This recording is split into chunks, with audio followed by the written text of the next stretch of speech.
Welcome to Michael Potts F1, everything Formula One, but from a photographer's point of view.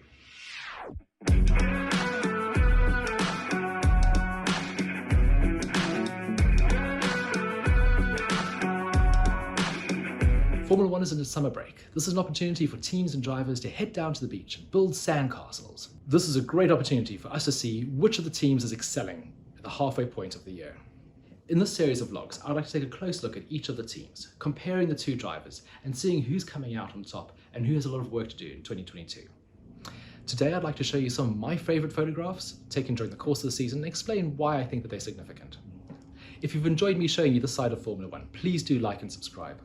Today's team is McLaren. Fifth place McLaren have dropped one place since last year. They're in a tussle with Alpine to see who's going to be best of the rest. The Woking-based team probably feel a little bit disappointed with their returns so far this year. They'd be hoping to be closer to the top three teams. They had a rough start to the season. After looking incredible in Barcelona, the performance dropped away radically in Bahrain. Both cars were terribly off the pace, finishing 14th and 15th in the race. Things have improved over the course of the year, and probably now they have the fourth best car. But they're still some distance away from Mercedes. Lando Norris versus Daniel Ricciardo head to head. Lando Norris has scored 76 points in 10 races, compared to Daniel's 19 points in 4 races. In races where they've both finished together, Lando leads that 8-3. And in qualifying, Lando has demolished Daniel 11-2. Lando's finished higher in both of the sprint races, and he's the only driver outside the top 3 teams to have scored a podium so far this season. Daniel Ricciardo. Ricciardo has been one of the season's disappointments. There was so much expectation about his move to McLaren, but so far he just hasn't been on the same pace as Lando Norris. He did get the team's first win in a long time last year, but since then the highlights have been few and far between. This year, if anything, things have actually been harder. His best result was 6th at the Australian Grand Prix. He managed to qualify in 6th place in Imola, but then tangled with Carlos Sainz in the opening lap, ruining his race. My shot of Ricciardo is from the media pen at the British Grand Prix. This was taken before the start of the race weekend. I think he had just been asked if he was going to be racing in Formula One in 2023. He crosses his fingers and doesn't say a word.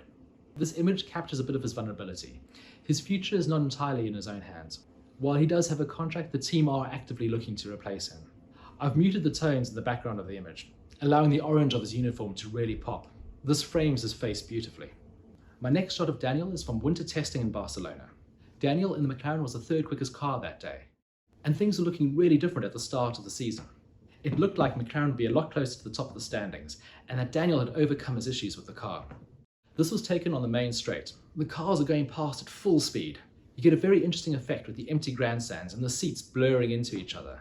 In this grandstand, the seats are arranged in alternating squares of red and orange. He really needed strong results going into the winter break. However, the best he could manage was 2 9th places in Austria and France. That's probably not enough to secure his drive at McLaren.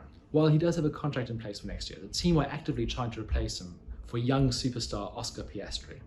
Daniel's options for next year appear to be quite limited, and he really needs some strong performances to remind everyone else of his undoubted talent. Otherwise, this could be the end of Formula One for him. Lando Norris. Norris has evolved into the de facto team leader at McLaren. Expected to play second fiddle to Daniel Ricciardo when he joined last year, the Englishman has comprehensively outperformed his more experienced Australian teammate. My shot of Lando comes from the team celebrations at the end of the Imola Grand Prix. Lando scored a brilliant podium, undoubtedly benefiting from the misfortune of other teams. He still delivered a great result. It's wonderful seeing so many happy faces, all enjoying their collective success. The next shot of Lando was taken earlier in the race weekend. This is free practice 1. Here he's spinning out at Aqua Minerale. Like Bottas, who spun at the same corner in the same session, Lando would go on to get his best results of the season so far, showing that failing isn't always a bad thing. It definitely helps you find the boundaries. To be honest, I wasn't expecting a spin at this point. I was doing some slow shutter speed shots, hence the blurring. When a car spins like this, it travels on a different trajectory to what you were expecting. This makes it much harder to follow the car on its new path. This is one of the moments where a camera like the Z9 really comes into its own. Because with mirrorless cameras, I don't have a blackout that I would have on a normal DSLR. I can see where the car is during the course of the entire shot, making it much easier for me to track the car as it moves. The next challenge for Norris is bridging the gap between McLaren and Mercedes, hopefully picking up a few podiums when the other teams have bad luck. Victory still eludes him after coming so close in Sochi last year.